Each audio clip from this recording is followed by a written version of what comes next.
Hello, everybody. This is Johnnie Geathers. Welcome to another JG Manhunt Fridays. I hope all of you having a great day so far. You just got your day started. I hope you have a great day. Today's topic is called God's timing.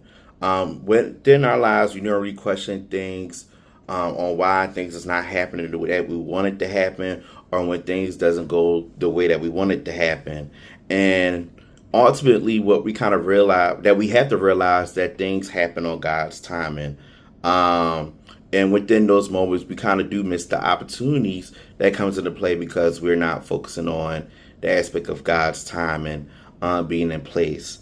When it comes to God's timing, I do want to share out something that stood out to me. Actually, one of my friends actually told me about this, and I didn't really put it into perspective. And she told me to read a scripture. And the scripture that she told me to read was Ecclesiastes 3. Within Ecclesiastes 3, it talks about the timing of God.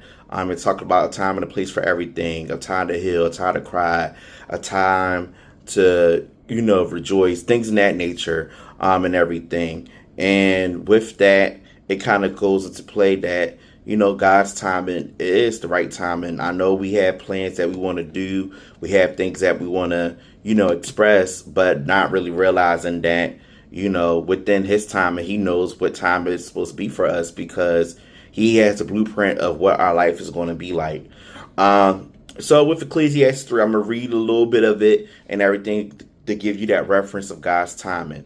So there's a time for everything and a season for every activity under heavens, a time to be born and a time to die, a time to plant and a time to uproot, a time to kill and a time to heal, a time to tear down and a time to build, a time to weep and a time to laugh, a time to mourn and a time to dance, a time to scatter stones and a time to gather them, a time to embrace and a time to refrain from embracing, a time to search and a time to give up, a time to keep and a time to throw away, a time to tear and a time to mend, a time to a time to be silent and a time to speak, a time to love and a time to hate, a time for war and a time for peace.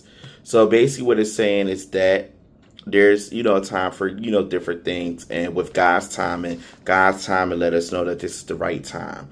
And the coping exercise I want to leave you with today when it comes to God's timing is to just appreciate the process.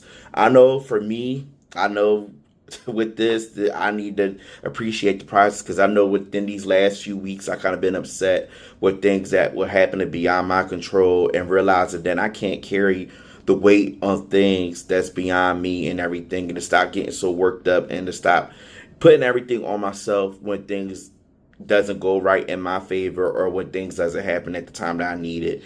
But I need to know that, appreciate the process and know that God has me and everything, and God has you too. And all that's all I want to leave you with today. If you have any words or topics that you want me to address on JG Manhunt Fridays, you can contact me on Facebook, Instagram, LinkedIn, YouTube. Don't forget to subscribe to my YouTube channel. Check out the videos on there. Also, go on my website through which check out the videos on there. Learn more about me. Check out articles I did for Helpful Live magazine. Check out podcast interviews I've been on, and connect with me if you have any want me for any speaking engagements and other opportunities. Just as one quick reminder. I do definitely want to shout out Andre Scott for being a guest for my video last week and everything. If you didn't get a chance to check that out, definitely check that out. Also, if you do want to become a guest on JG Manhunt Fridays, definitely just hit me up and we can schedule something, get things going. Just appreciate all of you for your love and support. And now I believe with the closing message. Reflect on the positives, plan ahead, and relax. RPR. Take care of yourselves. Stay safe. Be well. Be blessed. And peace.